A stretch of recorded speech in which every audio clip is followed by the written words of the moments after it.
സംഘടന CPIM വലിയൊരു പ്രതിസന്ധിയിലൂടെ കടന്നു പോകുന്നു എന്ന് ചിലർക്ക് വിലയിരുത്താം. അങ്ങനെ വിലയിരുത്താൻ പാടില്ലെന്നൊന്നും ഞാൻ പറയുന്നില്ല. പക്ഷെ കുറച്ചു കാലം പാർട്ടി പ്രവർത്തിച്ച ഒരാളാണ് ഞാൻ. 72 മുതൽ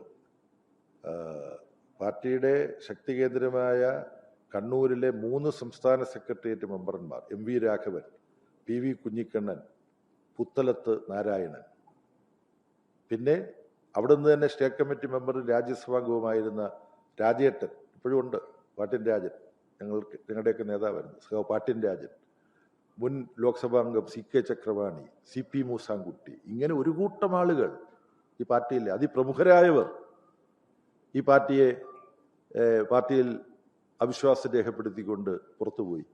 അന്ന് സംസ്ഥാന കമ്മിറ്റി മെമ്പറായിട്ട് സംസ്ഥാന കമ്മിറ്റി ഒരു ബേബിയായിട്ട് പ്രവർത്തനം തുടങ്ങിയ ആളാണ് ഞാൻ. ആ പ്രതിസന്ധി ഘട്ടത്തിലാണ്. പിന്നെ ഗൗരിയമ്മ എത്ര വലിയ നേതാവായിരുന്നു പാർട്ടിയുടെ, വലിയ ആവേശമായിരുന്നില്ലേ?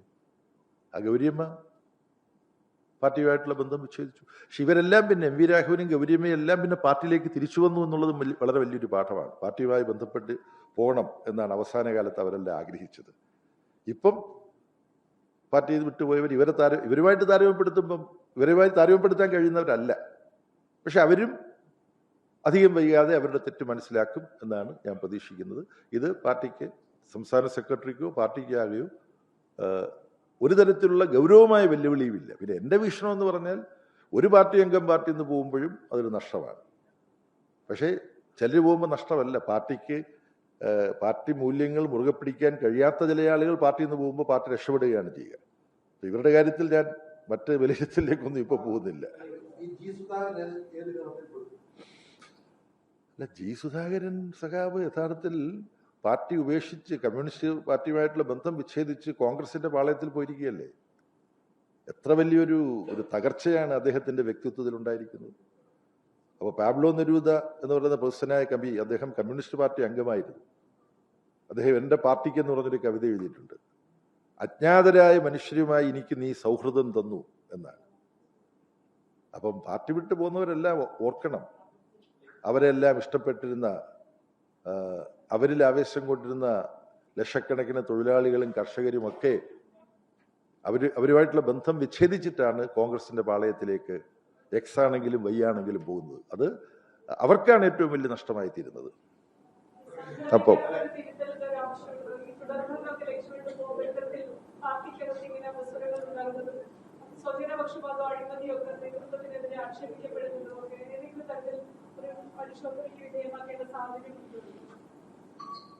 ഈ പാർട്ടി എന്തെങ്കിലും പരിശോധനയ്ക്ക് വിധേയമാക്കേണ്ടതുണ്ടോ, തിരുത്തേണ്ടതുണ്ടോ എന്ന് ചോദിച്ചാൽ ഉണ്ട് എന്നുള്ളതാണ് അഭിപ്രായം. അത് എൻ്റെ സുഹൃത്ത് ഉദ്ദേശിക്കുന്ന ഏതെങ്കിലും കാര്യങ്ങളുമായി ബന്ധപ്പെട്ട് മാത്രമല്ല. കമ്മ്യൂണിസ്റ്റ് പാർട്ടിയിൽ റെക്ടിഫിക്കേഷൻ എന്ന് പറയുന്ന ഒരു പ്രവർത്തനമുണ്ട്, തെറ്റുതിരുത്തൽ എന്ന് പറയുന്നതാണ്. അത് ലോകത്തിലെ എല്ലാ കമ്മ്യൂണിസ്റ്റ് പാർട്ടികളിലും നടന്നിട്ടുള്ളതാണ്, നടക്കേണ്ടതാണ്.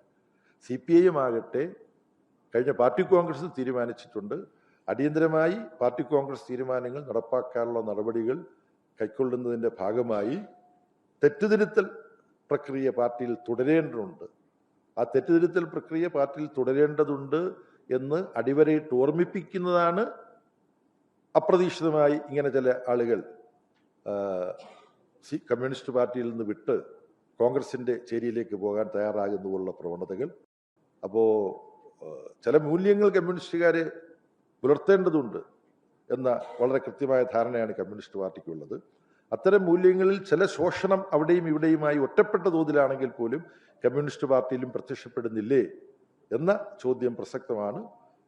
ഈ തെരഞ്ഞെടുപ്പ് കഴിയുമ്പോൾ സ്വാഭാവികമായും പാർട്ടി കേന്ദ്ര കമ്മിറ്റി അതിൻ്റെ യോഗം ചേരുമ്പോൾ ഇത്തരം കാര്യങ്ങളെക്കുറിച്ചുകൂടി ആലോചിച്ച് തീരുമാനമെടുക്കും എന്നുള്ളതിനകത്ത് യാതൊരു സംശയവുമില്ല. അപ്പോൾ വളരെയധികം സന്തോഷം. വീണ്ടും നമുക്ക് എപ്പോഴെങ്കിലും കാണാം. ഇടതുപക്ഷ ജനാധിപത്യ മുന്നണിയുടെ ഒരു തുടർഭരണത്തിൻ്റെ 3ാം ഘട്ടം ഉണ്ടാവുന്ന വേളയിൽ നമുക്ക് വീണ്ടും തെരഞ്ഞെടുപ്പ് ഫലപ്രഖ്യാപനത്തിൻ്റെ സന്ദർഭത്തിൽ കാണാൻ കഴിയുമെന്ന് വിചാരിക്കുന്നു.